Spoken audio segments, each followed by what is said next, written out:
world around us is constantly evolving, and AI remains at the forefront of technological innovation. To ensure the world's safe use of AI while supporting rapid technological progress, the AI Seoul Summit kicked off today, co-hosted by South Korea and the UK. Building on the legacy of the world's first major AI safety summit held last year in Britain, the two countries aim to deliver concrete agreements on global AI governance. On this edition of Within the Frame, we look into the AI Seoul Summit, its opportunities and challenges, focusing on AI safety and regulation. For that, joining me in the studio is attorney An Jun-seong, who formerly served as a research fellow at the Korea Information Society Development Institute. Thank you so much for coming in today. Thank you. We also have Helen Margetts, professor of society and the internet at the Oxford Internet Institute at the University of Oxford, joining us virtually from London. She's also the public policy director at Alan Turing Institute. It's so great to have you on our show. Thank you for inviting me. All right, Dr. An, let's kick things off with you. First, give us a snapshot of the AI Seoul Summit and the significance of it being held here, right here in Seoul. Okay, the AI Seoul Summit consists of two sessions. Today is the first session, which is the online conference summit among the several world leaders, including UK minister, prime minister, and then G7 leaders, right? And tomorrow is the second session, which is the in-person conference among the digital ministry and an AI expert from the participant country. The significance of the AI Seoul Summit is that it's the follow-up to the first, the AI Safety Summit, which was held in UK last November, and which was basically focused on the AI safety issues and has not reached much agreement at that time. So we'll try to follow up the issues. Now we have three topics to discuss this time: the AI safety and innovation and the inclusivity. The presidential office expressed hopes that the summit will serve as a stepping stone for South Korea to become one of the G3 AI nations. So there's a lot of excitement surrounding that prospect. And the highlight of the summit will be, as you mentioned, the Leaders Summit, where leaders of the G7 countries, as well as Singapore and Australia, will be taking part in the session. In fact, will begin in just a few hours. Now, Professor Margetts, the first AI Safety Summit was held in England last November, where some 30 countries laid down a cooperative framework through the Bletchley Declaration. During the discussions, we witnessed fierce competition among countries to take the lead in devising AI regulations. What's behind the intense competition? Well, there's actually something good behind the intense competition, which is the fact that everybody's talking about regulation. And if you think about the situation with AI, say about 5 years ago, there was far less discussion of regulation in far fewer countries. And in fact, there used to be this saying in Silicon Valley, the US innovates and the EU regulates. And that's where all the discussion about regulation was taking place. I don't think that mantra is very helpful. I think all countries should be thinking about regulation. So the first thing to say is I think that is a good thing. However, there's two other things to say about that. One is that it can't just be regulation. Any of the questions or challenges we have with AI safety will not just be dealt with by regulation. For example, we have an Online Safety Act in this country, which we've been talking about for 7 years before it became legislation. Regulation is quite a kind of clunky mechanism for tackling these kind of challenges. We also have to talk about standards, an area where South Korea has been very prominent. We have to think about frameworks and guidance for developing these technologies and the principles that underpin them. So there's a lot to think about there.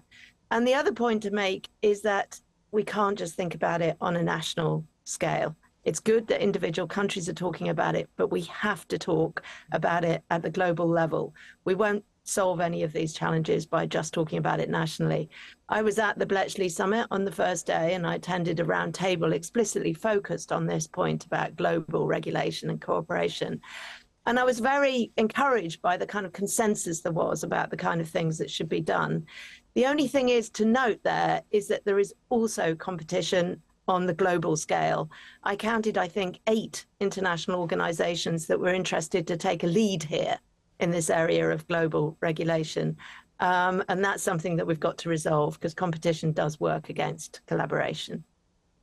So the AI technological race has now been extended to the sphere of regulations, and it seems imperative that countries take a comprehensive, inclusive, and balanced approach, although it'll be much easier said than done because, as you pointed out, it takes a lot more than just regulations. We also need standards, and we also need to reach a consensus on a global level.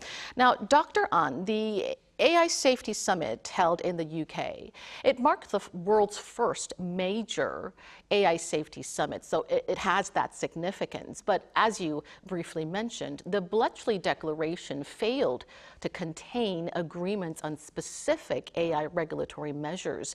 Now, although the AI Seoul Summit is a mini summit going on the way to the second summit set to be held in France at the end of this year, do you expect some progress on this front here in Seoul?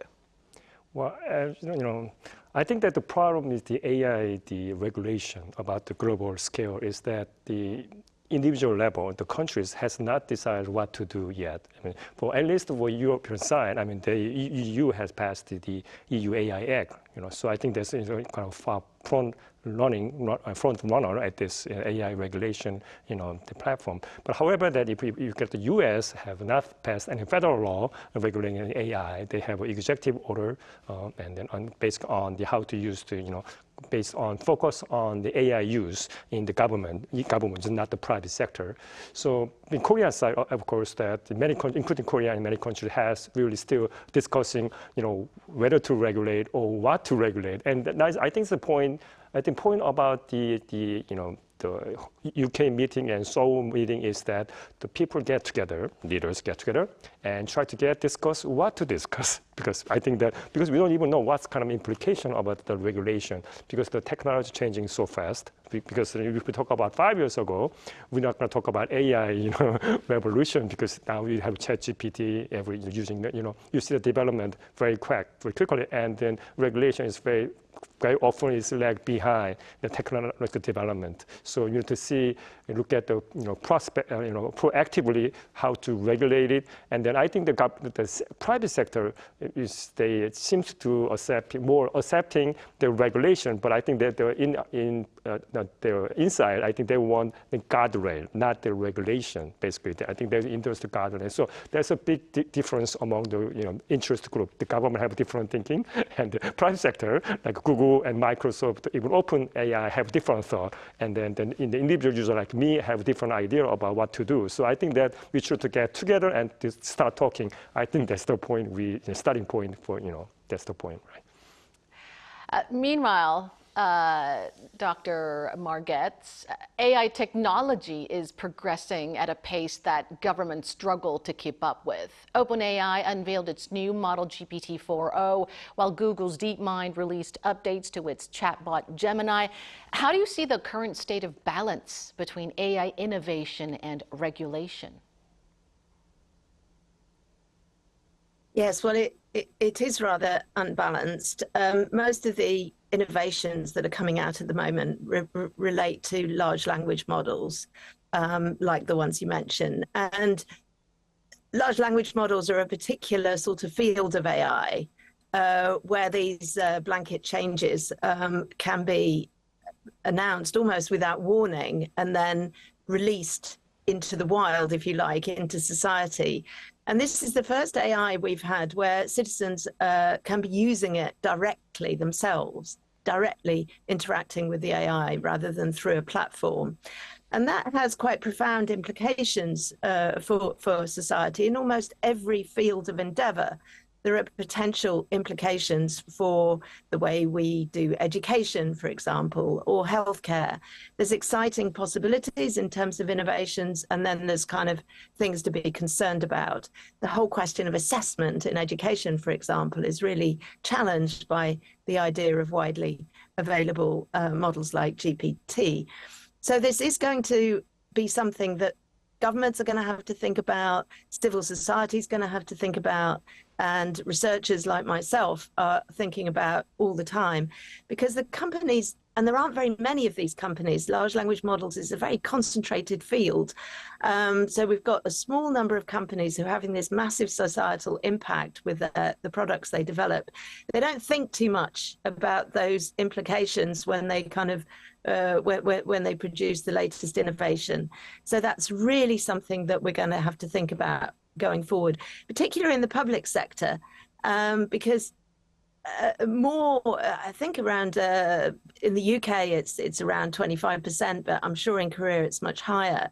People in the public sector, public service professionals like emergency workers and social workers and teachers and nurses are using these technologies to a far greater extent than other kinds of AI.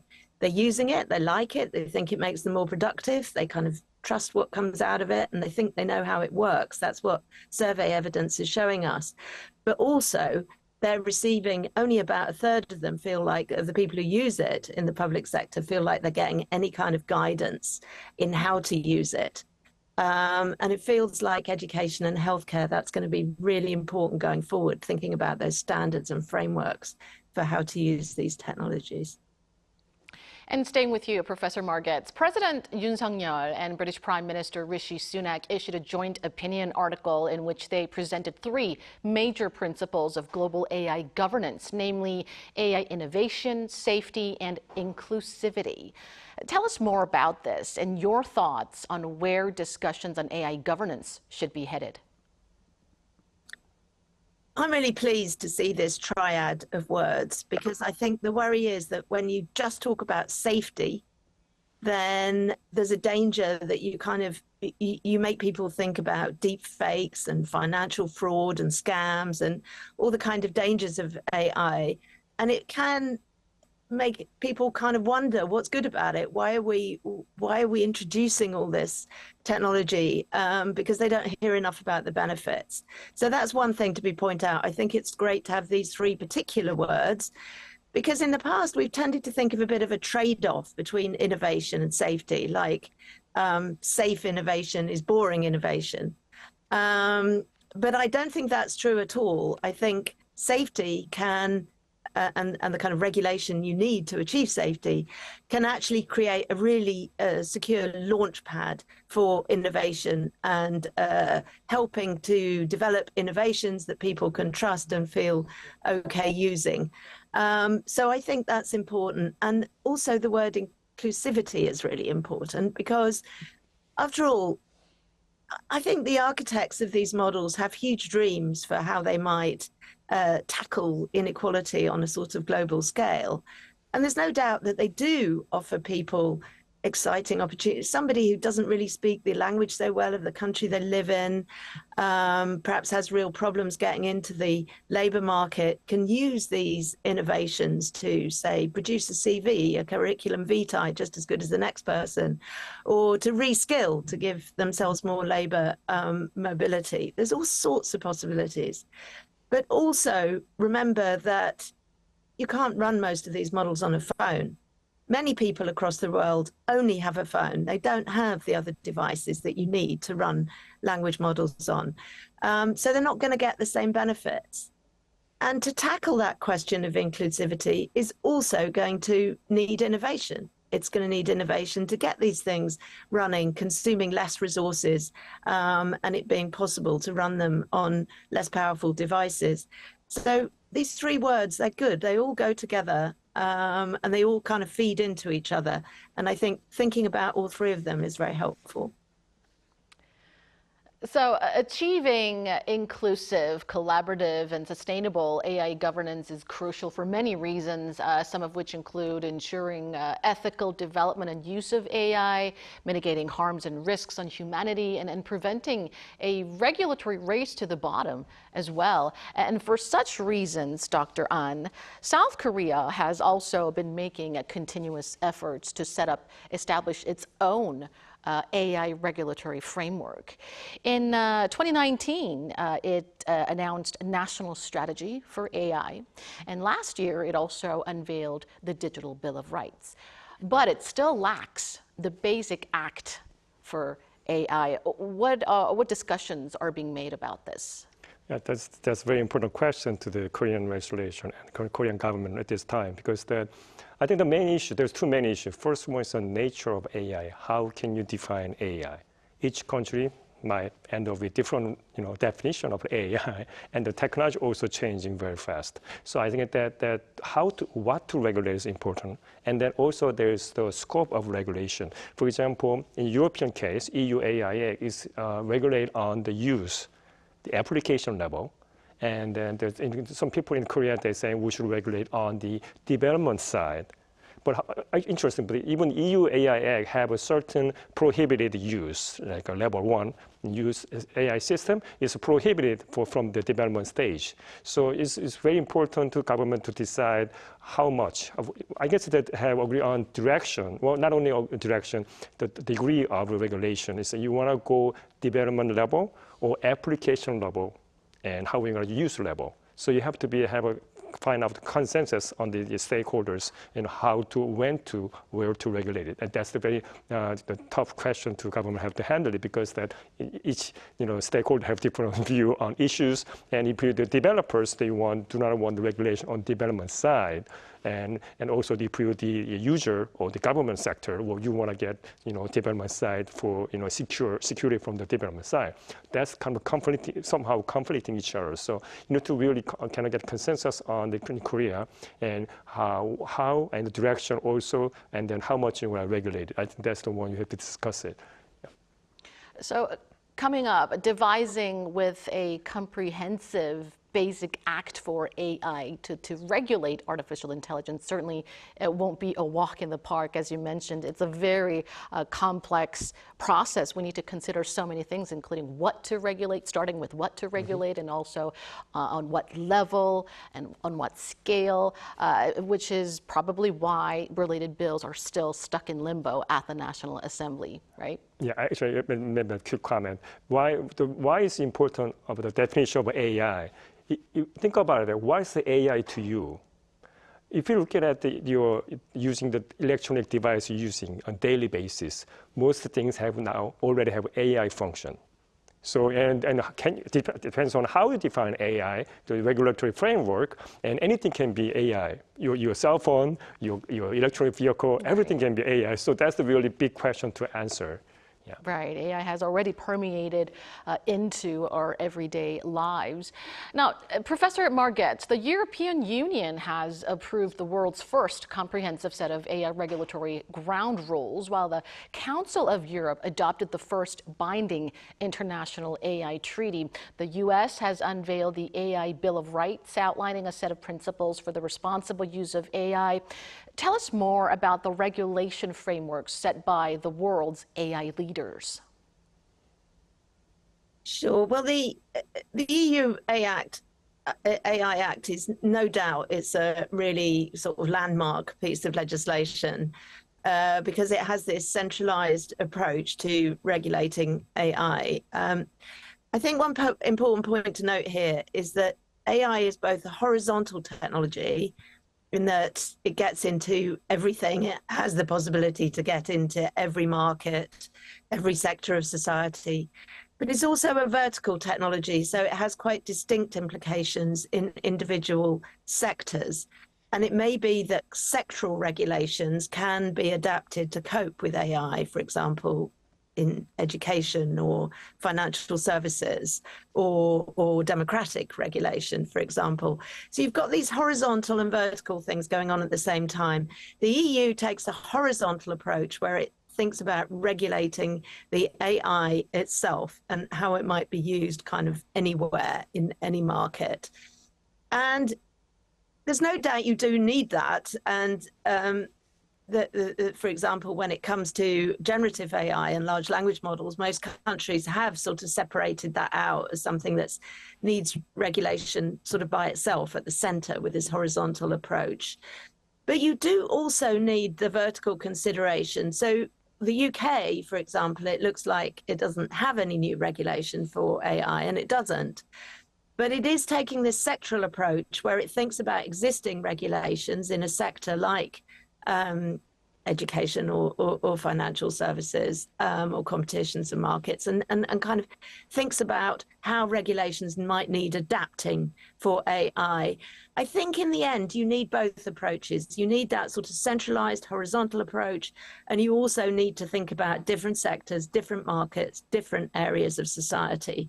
So I think you will over time see a bit of convergence, but there's no doubt that the EU legislation stands out at the moment as this kind of landmark, this landmark set of rules and laws.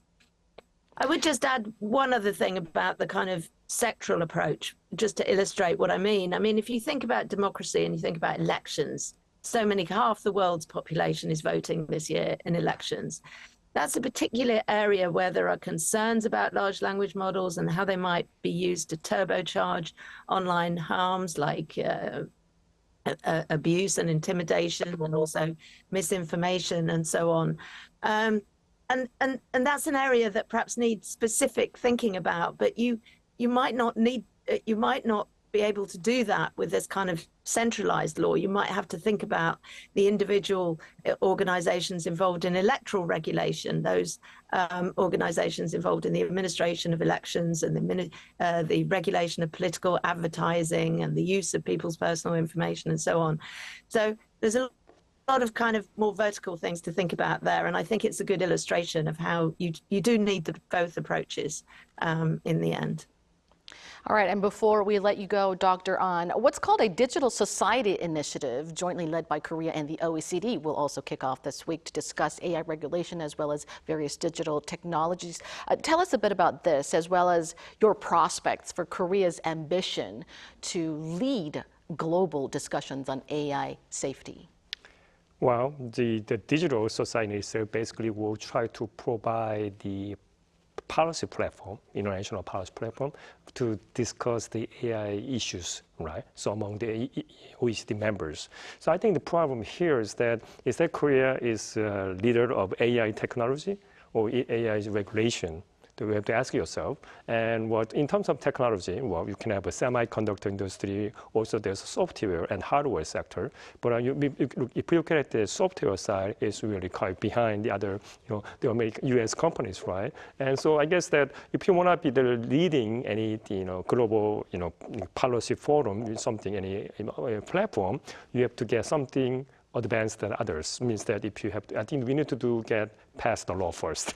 And then we're going to share our experience and knowledge. We develop this, we introduce this law. There was the pro and cons of the law, and maybe you like to advise you what to do and what not to do, right? So I guess I really need to push on for the National Assembly should pass the law, the next the session, so that we can discuss it, and maybe can change it in the way in the way going way. We can change it, update it, revise it. We cannot make a perfect law, but we can try to revise it, make it better. So I guess that's more effective, so that we can share our experience and knowledge with other countries. In that way we can secure getting the global leadership on the AI regulatory realm. All right, we'll leave it there tonight, but discussions will continue as France is set to host the second round of AI Safety Summit this November, and we'll be sure to watch closely if further progress is made. Thank you so much, Dr. An and Professor Margetts, for sharing your valuable insights. Thank you. And that brings us to the end of the show. Thank you for watching, and be sure to tune in same time tomorrow to join our conversation. Goodbye for now.